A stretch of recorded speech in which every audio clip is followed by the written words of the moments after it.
And I'm back. Yeah, sorry about the previous video, having troubles with it. Yeah, I was holding that netbook webcam while I was facing behind it, and I was holding it in one hand while trying to point and everything to the other, and had no real time to adjust it. So yeah, that's my excuse. Anyhow, moving on. We're back to the 1000th video special, which technically makes this video the 1000th one uploaded, but whatever, it's a two-part saga. There's still a lot more stuff I want to share to my fans out there watching. So yeah, as I mentioned earlier, that shelf with all the gaming goods, that was not everything I have. There was still the Dreamcast stuff, some old stuff from older systems, and a bunch of random PC games, which is now all about the stream nowadays, which some must know all too well. But yeah, I have those little CD-based PC games from the early 90s. I also have a rather large anime and manga collection. Sorry, it's getting a little absent-minded. But yeah, I have a large anime and manga collection, which I haven't been really into updating lately, but it's still there. I don't want to sell it. I like collecting things. I just want to see how big this collection can grow unless I'm forced to sell the goods. And one other thing, I also have a gaming soundtrack collection. Not large, but still has some nice goodies. Starters, here's some of the stuff I own right here.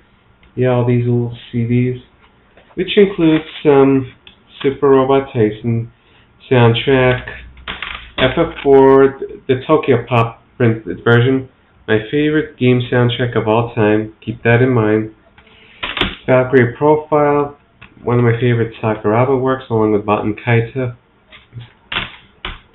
First Wild Arms complete soundtracks right there. Blaze Blue, which is part of the limited edition that came out last year. My favorite gaming non-RPG soundtrack of last year. And some obscurities like Zelda the Music, which is a compilation of a random Zelda series. Has the complete works of Zelda 2 and Four Swords Adventures, that GameCube game with the GBA compatibility. I never tried it myself. And I also got some fan rearrangements and stuff like that. Stuff like the 1-Ups, which I have the Volume 2 somewhere but couldn't find it. But yeah, here's Volume 1. Really good stuff. More Super Robot Tyson soundtracks.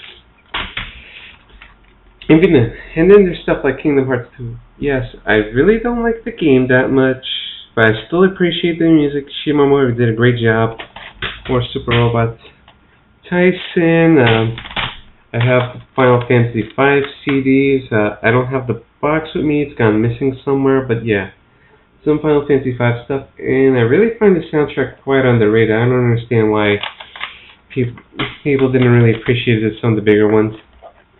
Suikoden 5, one of my more favorite albums in the entire series. Really good stuff. A lot of songs. Huge album. And then there's some Dragon Quest goods. Here's a classic one. I forgot exactly which album this is. It's some sort of symphonic one. And the soundtrack to Dragon Quest 9. Been playing it. Been enjoying it. And of course, you're probably thinking, hey, where are the East soundtracks if I have any? Well, I do, because I'm a really big fan of this game's music, and it's not a whole lot, but it's right here. Some good stuff. For starters, I have East Origin. Really good, fun game, even though I didn't understand the language. I'm waiting for the patch.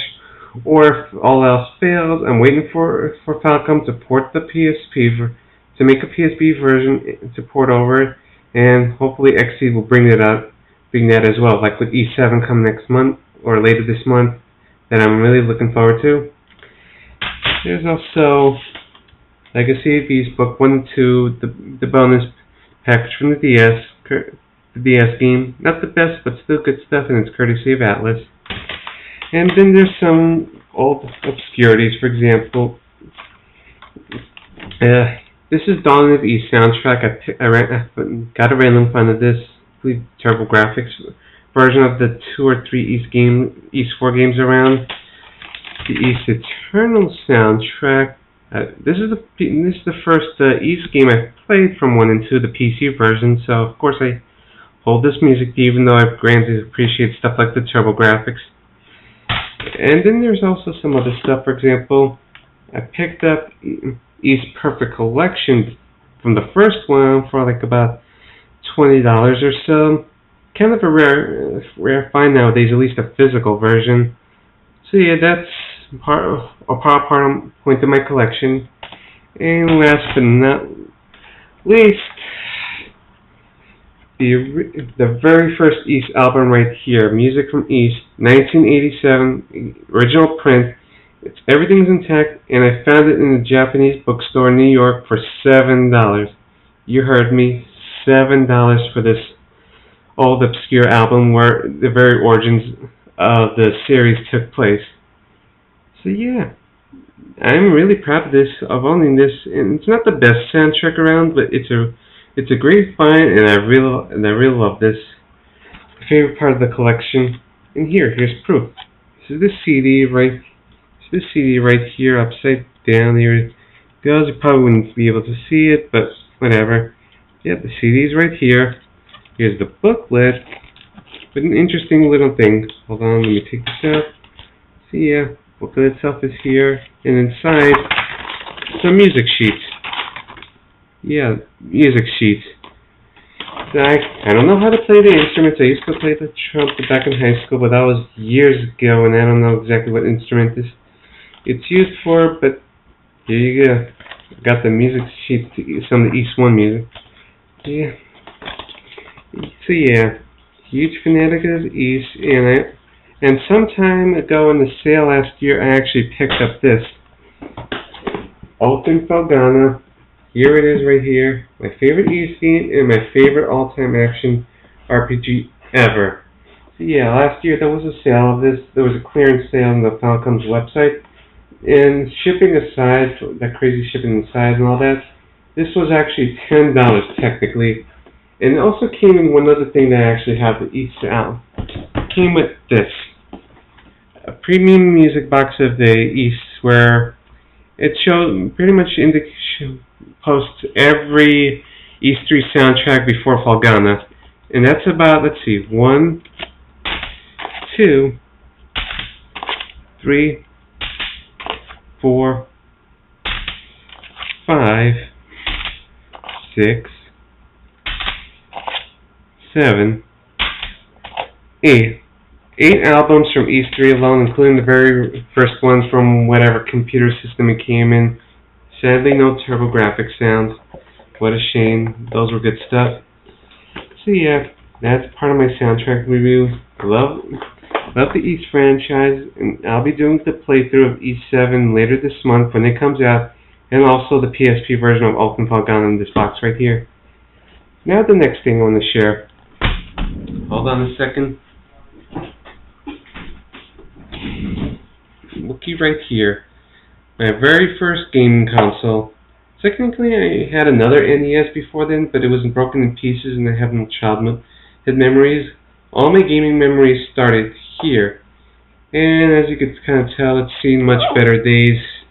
The color's gotten a lot uglier with this ugly yellow, with this, for some strange reason, the white still being the top. But yeah, this is the console I grew up with. I'm not sure if it actually works right now, but maybe I'll try it at some point. It's been years. It's been just hanging out in the closet right there. It's dirty, and over the years, I've just gone to appreciate to take care of my stuff a lot better. And over here,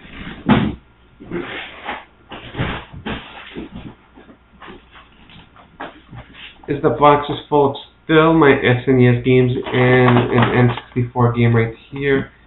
Or, yeah, right here. Yeah, all my SNES games stay, and it really proves I don't want to sell anything. So yeah, a lot of cool, rare classic goods. I lost a lot of my games as a kid, so I don't have everything with me. Like I lost my Super Contra 3, Castlevania 4, Super Mario World, things like that. But I still got some of my other favorites. For instance, look. This right here is where I started my RPG spree. Final Fantasy IV, which back in the SNES days was Final Fantasy II, until Squaresoft back then decided to just use the proper numbering and started with naming things again in order with Final Fantasy VII. In case none of you still didn't know, so yeah, that was the RPG that started it all. That's my most cherished childhood memory, my favorite RPG ever, and yes, there's a strong amount of bias towards that game.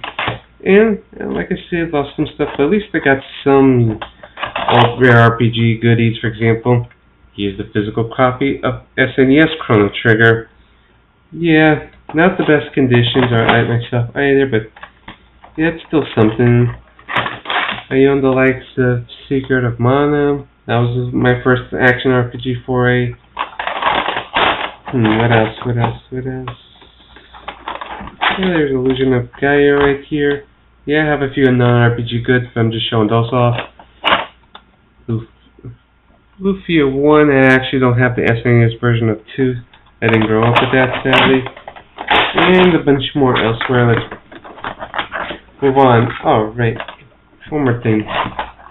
Speaking, since I got into the East stuff earlier. This was my first East game I played, Wonders of East 3 for SNES. I actually didn't like it that much. I mean, it was okay and all, but didn't really get me into the series, and then decided not to bother with it until I decided not to bother with the series in general until I decided to play Ark of Nepishtim, which is E6 out of curiosity, and wound up liking that. And moving back here,